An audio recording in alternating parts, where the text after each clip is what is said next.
previous video, we explored the Nimzovich Defence, where black responds to 1e4 with the move knight c6. Then, after white plays d4, we play d5 back, and as the video shows, in all variations, black achieves a very pleasant game. Because of this, some players have chosen to play, instead of 2d4, to knight f3. And the idea is to respond to d5 with e takes d5, queen takes d5, knight c3, and then after queen a5, we have a kind of Scandinavian defense. The knight may not be best placed on c6. Or one alternative is the Colorado Gambit, quite a shocking second move. So let's jump straight into it. And here we go. Now this is the chess-based main screen. On this side over here, you can see the current position and the moves. Over here, you can see all the games that have been played featuring this position. And on this column, we have an analysis of the games that have been played in that position. Over here, we have Stockfish analyzing that position, and you can increase the number of lines if you want to see more options or less options. And down here, we have some historical analysis by other computers that have used ChessBase to analyze the position on the board. So the position we see at the moment is the Nimzovich Defence, where white has just played knight f3. The move we're going to look at is called the Colorado Gambit. Actually, it's not really a gambit because more often than not, black will regain the pawn. It's a surprising move because it comes in as f5. It's a good move in as much as it challenges the center and it poses white some problems. But it does have the disadvantage of weakening the f7 square and possibly some of the other squares around the king. Now in this position, the only sensible move really is e takes f5. If you look at the central column, you'll see that this move is almost always played at higher levels. You'll also notice, surprisingly, that the last 7 games played in this variation were all won by black. We're going to look, first of all, at the game between Etienne Bacrot and Jeffrey Jiang. So let's see what happened in their game. The first move is e takes f5. The idea for black is that white will take the pawn, black will push a pawn to d5. This will release the bishop so it can recapture the pawn on f5.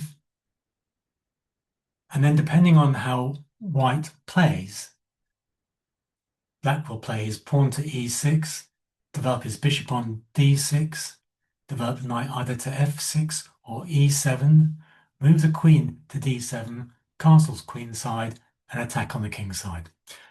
That's a lot to take in, but let's just see how it plays out in this game. So, Bacrot plays the best move, e takes f4, f5, d5, and then d4. There's no reason to play anything other than the next move, bishop f5. And now white plays the supposed refutation, which is bishop b5. Jiang plays e6 and Bacrot castles. It's also possible in this position for white to play knight e5, but we'll look at that in another game. So here Bacrot castles, bishop d6, and it's very simple development. That's all that's going on here. Bacrot plays a rook to e1, increasing pressure on the file and targeting the king. And so black puts the knight on d7, where it provides reinforcement to c6, but also cuts off this powerful rook on the e file. Bishop g5. This active play by back row is trying to sort of like prove that there's something wrong with black's position. That he's got bishops going x-ray like this and like this. A rook coming down here. I guess he'd feel fairly confident. However, if you look on this column over here, the computers are not so convinced. So neither side has made a mistake so far. Both are playing sensible, strong moves. At this point, black challenges the bishop, asking it the question, does it really want to play bishop takes e7, queen takes e7, where black now has the two bishops, has plenty of cover around these squares with the bishop and the queen, and is actually behind in development? Clearly not. So instead, black row plays h5. Now, black castles. And this is a bit of a surprise to me because I had assumed in this position that black would play d7, and then after a move like knight c3, perhaps castle queenside, black castles kingside. Now his position is perfectly sound. There's no real problems. Black row plays knight bd2, again, sensible developing move, and then is no doubt surprised when black plays g5. Of course, when you play a move like g5, you have to make sure that it's not possible for white to sacrifice on g5. But here, the knight and the bishop and the queen can all come to defense very, very quickly. So that's not an option. So nothing to think more to think about. Bishop g3. And now, notice that black doesn't exchange bishops, because exchanging bishops takes a move and advances your opponent's position. It's not necessarily a bad move. There's just no need for it. Instead, he plays the move g4. Now, in this position, it's better for black row to play knight h4. But the trouble with knight h4 is it's out on a limb, it's got nowhere to go, and it could find itself in trouble. So instead, black row decides to chop the knight over here, and after knight takes c6, then play knight to e5. Black plays h5. Black row decides to wreck the queenside pawns with knight takes c6, b takes c6, and then bring his knight to b3 in order that he can come to c5 in some variations, or maybe even a5. Black then plays h5. This is pretty relentless stuff.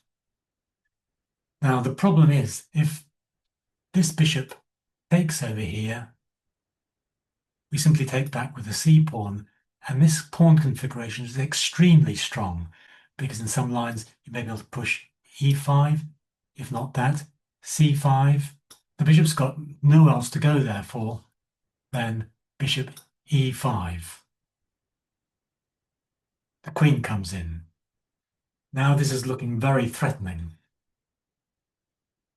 Everything is developed. The king side is advancing at a pace. And so, understandably, black row decides to offer an exchange of queens. Obviously, black doesn't want that, and so drops back to g6, where it is also attacking the pawn on c2. So at this point, black row decides some action is needed. The best way to defend in general is to attack. And this is an attempt to attack, get some kind of play down the c file, along here, and maybe back this way.